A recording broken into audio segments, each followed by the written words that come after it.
তাহলে তো আজকে আমি শাকিব খান, আপনারা এখানে দাঁড়িয়ে তো কথা বলতে পারতেন না।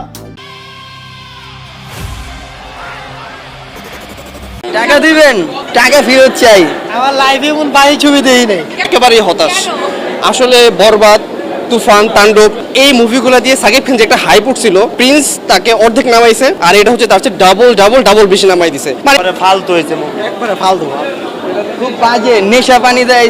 এবার নিজের মুভি রকস্টার নিয়ে দর্শকদের বাজে মন্তব্যের দাঁত ভাঙা জবাব দিয়েছেন বাংলার সুপারস্টার খ্যাত অভিনেতা শাকিব খান।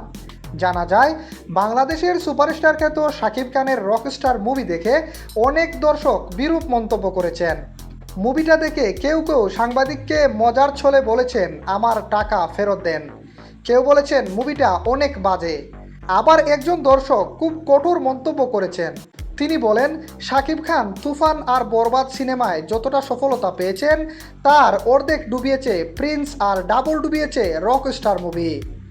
দর্শকদের এমন বাজে রিভিউ দেখে নিজেকে আর সামলে রাখতে পারেননি বাংলার কিং খান খ্যাত এই নায়ক শাকিব খান। তাহলে তো আজকে আমি শাকিব খান, আপনারা এখানে দাঁড়িয়ে তো কথা বলতে পারতেন না। সাহস তো কাউকে না কাউকে দেখাতেই হয়। আজকেও আমরা এখানে দাঁড়িয়ে কথা বলছি, আমরা সিনেমাও বানাচ্ছি, দেশের গান গাইতে পারছি। তিনিও দর্শকদের কঠোর সমালোচনা করে বলেন, যারা সিনেমা হলের এসি রুমে বসে 2 টাকার টিকিট কেটে এসে বড় বড় জ্ঞান দিচ্ছেন টাকা ফেরত চাই, মুভি বাজে, তাদের আমি একটা কথাই বলবো, আগে ভালো সিনেমা বোঝার মতো যোগ্যতা অর্জন করুন, তারপর সমালোচনা করতে আসুন।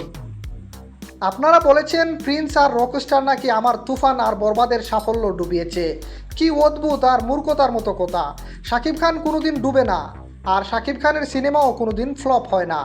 আপনারা একটা সিনেমার পেছনে মেধা, আন্তর্জাতিক মানের মেকিং আর আমার এক্সপেরিমেন্ট কিভাবে বুঝবেন? আপনাদের অভ্যাস তো সেই সস্তা পচা গল্প দেখার। একটু ভিন্নধর্মী লুকে গ্লোবাল স্ট্যান্ডার্ডে নিজেকে ভেঙে যখন পর্দায় এলাম তখন আপনাদের হজম হলো না। আসলে সমস্যা সিনেমার নয়, সমস্যা আপনাদের মানসিকতার। ঘরে বসে ফ্রি ইউটিউব ভিডিও দেখে দেখে সবার টেস্ট নষ্ট হয়ে গেছে। যারা বলছেন টাকা ফেরত চাই, তারা আসলে সিনেমা দেখতে আসেননি, এসেছেন সস্তা ট্রল করার এজেন্ডা নিয়ে। আমার সিনেমা দেখতে হলে যে স্ট্যান্ডার্ড লাগে সেটা আপনাদের মতো তথাকথিত সমালোচকদের নেই।